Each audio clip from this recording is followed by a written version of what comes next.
All right, Dave. Not the outcome that you wanted today, obviously, but game that featured 22 lead changes, pretty back and forth game. Just talk about the effort that you got out of your team today. Yeah, well, I'm very pleased with the effort. I mean, Edinboro's a great team. I mean, they're one of the top teams in their region. Great program, and I'm not at all disappointed. I mean, our effort. We played hard. I mean, we even, a much bigger team. We out-rebounded them, and the effort was definitely there. And the skill, we played well in a lot of areas, and we were right there to win. And we just made a few mistakes down the stretch, and so I'm really happy with the effort. And it's something that we're 0-0 in the conference, so that starts tomorrow. And hopefully, we can have the same effort tomorrow. And UDC is a really tough team, so it'll be a tough game for us. But it's always disappointing when you lose a game like that so close, and one play along so many so many different plays, parts in the game would have made the difference. But we played well most of the game.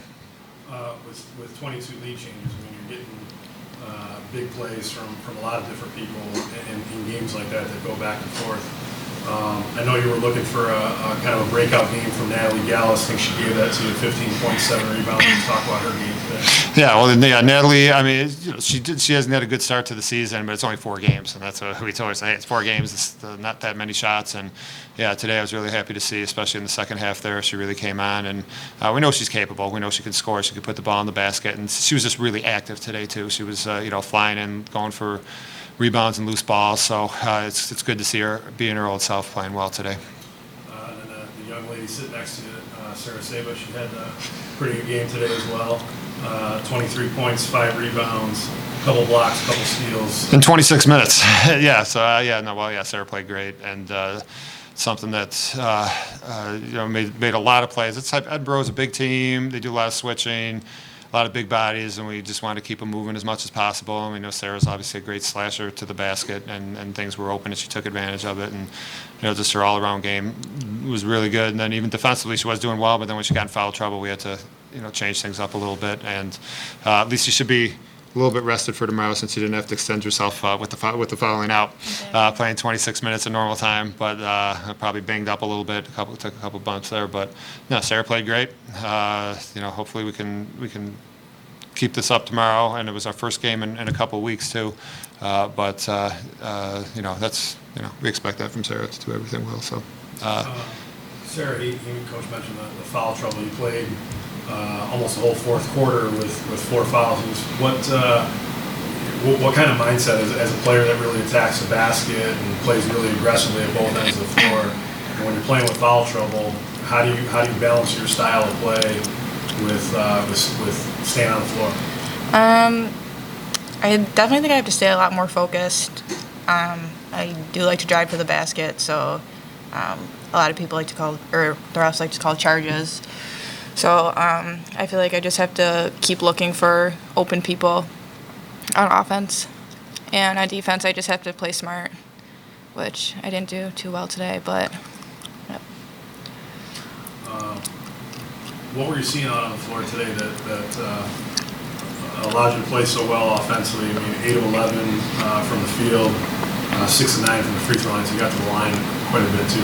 Take me through what you were seeing out on the floor. I think everyone was just really moving the ball and feeding each other, and I think we all just played really good as a team today. So I think that's why I got such good opportunities. So, Dave, Sarah ends up fouling out. I think you had to then rely on Rayanne quite a bit. She kind of shouldered the load in overtime for you. And I know late in regulation she hit a big 3 that put you up. I think she was like 1 of 8 from 3 at that point. You just talk about the confidence that you have in her, even when she's her shot's not falling. Oh yeah, well we know Rayanne can shoot, and that's something that with her, that's something she's gotten so much better on through her years here. When she first came here, if she missed a few shots, then she'd think, okay, maybe I shouldn't shoot anymore, and her confidence is so much better now, where it doesn't bother. I mean, she's concerned. Obviously, if she's missing shots, she wants to make them, but she it doesn't faze her at all like it used to when she was just a young freshman here. But yeah, no, I know Rhiannon can get by people. We know she can shoot. She's got a quick release, so she's somebody that can. Yeah, when we lose Sarah, and we lost Leah too, who was also a slasher to the basket. So we just didn't have as many people. They could do other things, but not really create that much. So we really did have to rely on Rhiannon, and yeah, just made it that particular shot was certainly a big shot. Yeah, tell me a little bit about that. So, Sarah fouled out, Leah fouled out. Those are two of your better slashers to the basket, players that can really create for themselves and for others. How does that change the dynamic of your offense? Yeah, it's just, and again, especially with playing Edinboro and they were playing a lot of big lineups, not as much in the second half, but they were playing a lot of big bodies out there. So we really wanted to spread the court out and slash. And yeah, obviously take away, along with Rand, they're definitely our three best slashers that we just didn't have as many opportunities.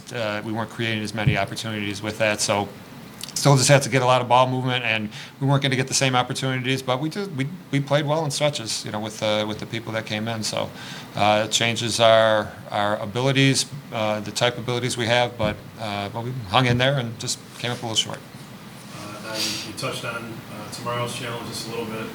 I think probably the worst case scenario for you today, not only does the game go to overtime, but you lose in overtime, and now you got to regroup quickly, play 1 o'clock tomorrow afternoon. You got about a less than 24-hour turnaround to play one of the better teams in the conference in your conference openers.